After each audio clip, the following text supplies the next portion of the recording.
Hi everybody, my name is Tommy, and I've decided that I want to start a knitting podcast here on YouTube, so welcome to my first episode. A little bit about myself: I live in the United States, and I have a beautiful cat, and I learned to knit when I was 8 years old because my mom taught me, and then I kind of let it go for a couple years, and then in 2020 during lockdown, I decided that I really wanted to knit a sweater, so I did, and then I've kind of been knitting ever since. So I'm gonna start by showing you what I'm wearing, and then I'm gonna walk through all of my current active whips. The definition of the active whip is kind of loose. It just means that it's a project that I'd like to finish soon. Some of these projects are old, like 6 months old. Some of them are new, like cast on last week. But anyway, this is my Amy sweater from Petite Knit. I knit it in Noro yarn. I think that the base is called Haunui, something like that. I don't really know how you pronounce it. I'm sorry. I did this on US 7 needles instead of US 6, like the pattern said. The ribbing is also 1 needle size up. I don't remember what number that is. Probably 5, 4. I don't remember. I modified this pattern by knitting the yoke 1 inch longer, and then I widened the raglan by 4 stitches, and then I increased the number of underarm stitches I cast on by a few stitches and decreased them out right away. I shortened the rib on the sleeves, the body, and the neck to be only 2.5 inches, I think. And I think that's all the modifications that I made.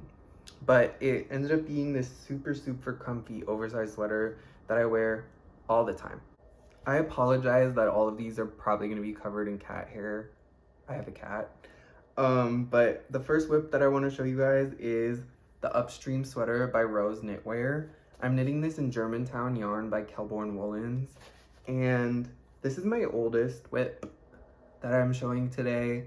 I started this in November, and as you can see, I only have 1 sleeve to go.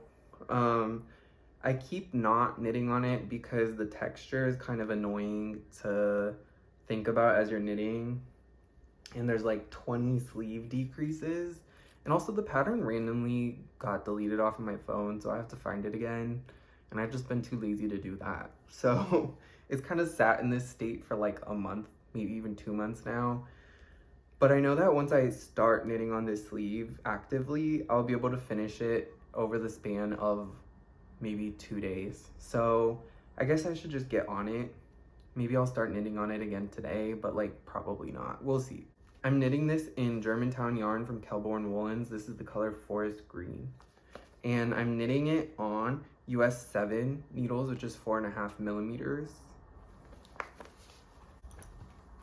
My next whip is this sweater, which is also knit in Kelbourne Woolens Germantown. This is the color Oxford Blue. This is the construction from the Versal Sweater by Ailbíona McLochlainn, and then it's the pattern from the Goat Herder, which is I think by Anne Budd Knits. I'm really excited for when this sweater will be done. I kind of haven't touched it in a while also, but I know that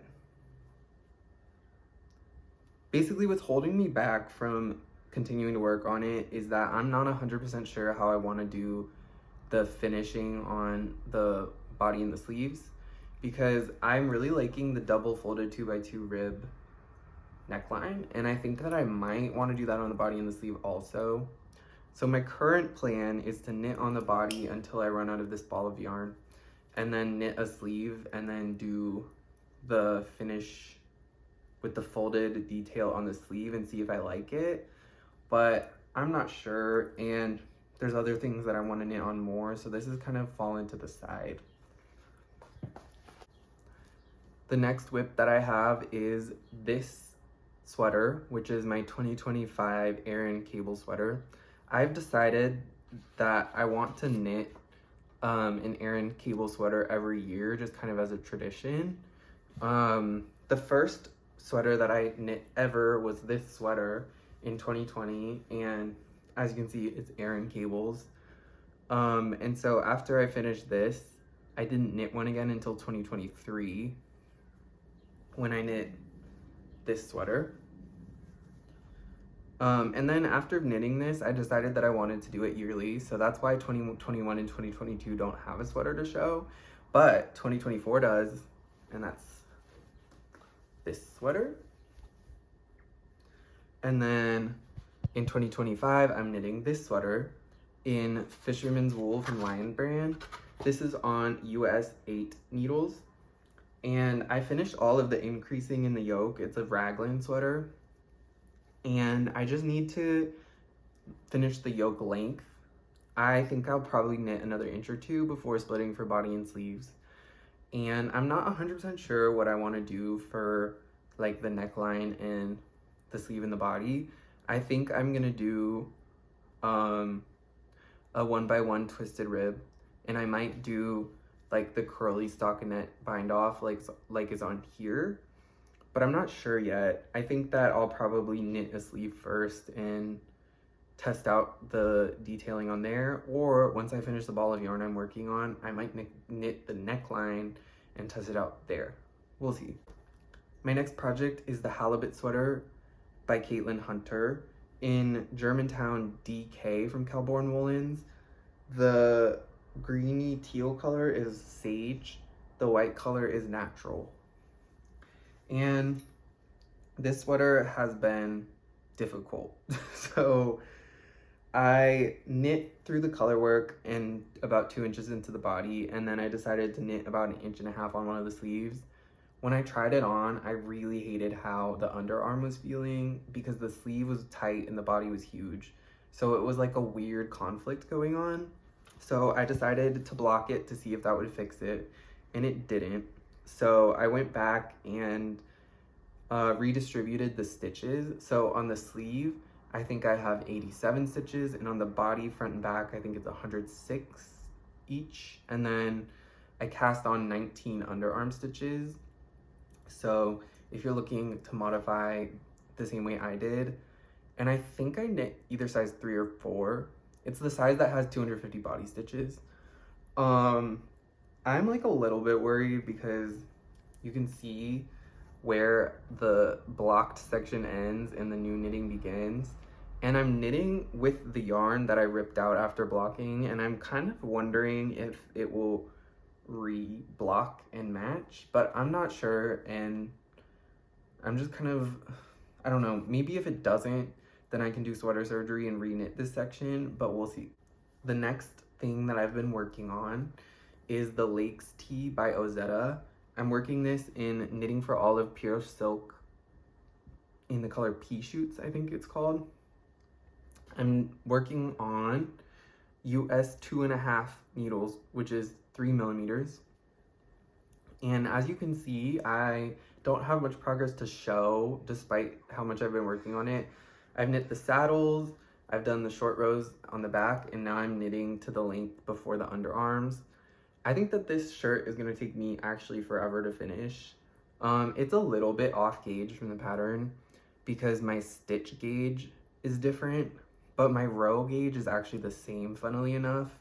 It's gonna work out though, because it means that I was able to knit the size that I want, like as far as like the length of things, but because the stitch gauge is different, like the circumference is gonna be different, which is good because I wanted like the saddle length from size 4, but I wanted the chest size from size 3. So this is like a hybrid size, and I think it's gonna fit me really well. This is how it is so far. I actually had a dream like 2 days ago that Ozetta took me on as an apprentice, which is like super random because I don't know why she would, but I'm kind of obsessed with Ozetta right now. I think I really want to make a Lakes pullover next, but we'll see. You see how many things I'm currently, oh no. I just pulled out my barber cord. Oh. The final project that I've been working on is the Cardigan Seúl from Mochi Knits. I'm knitting this in Berroco Mercado yarn, and it's on US 10 needles, which is 6 millimeters. As you can see, I finished the back panel, I finished the left front, and I'm currently working on the right front. And I think that one detail that's really cool about this is when you pick up for the front panels at the shoulder, the needle size is smaller, so it creates this like cool look there. I don't know how to describe it, but this cardigan has been going by so fast because of how chunky it is, and it's been a nice break from working on the Lakes tee, which is so thin and so slow. So I'll probably finish this pretty quickly, and yeah. Anyway, that's it for my whips. If you've liked this video, you should like it. If you like me, you should subscribe, and you should comment what you're working on also, because I am always looking for what I'm gonna cast on next, clearly, because I have so many things cast on. I think that I'm gonna try to post on here somewhat regularly, but we'll see. And yeah, thank you guys for watching.